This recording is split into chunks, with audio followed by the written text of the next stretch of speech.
اب پرابلم یہ نہیں کہ جنرل عاصم منیر خان کو نہیں چھوڑتا، پرابلم یہ ہے کہ اسٹیبلشمنٹ کے اندر بھی جرنیلوں کے گروپ بن چکے ہیں۔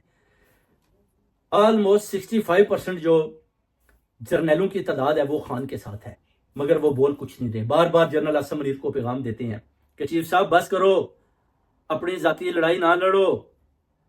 تو چیف صاحب کہتے ہیں کہ میں اپنی ذاتی لڑائی نہیں لڑ رہا، میں تو پاکستان کو بچانے کی کوشش کر رہا ہوں۔ وہ کہتے ہیں کیسے پاکستان کو بچانے کی کوشش کر رہے ہیں؟ وہ کہتا ہے پیچھے امریکہ ہے، امریکہ کہتا ہے ایسا کرو، اگر میں بولوں کہ میں ایسا نہیں کروں گا تو پھر وہ مجھے آ کر پکڑ لیں گے یا مجھے نیچے اتار دیں گے یا مجھے قید کر لیں گے۔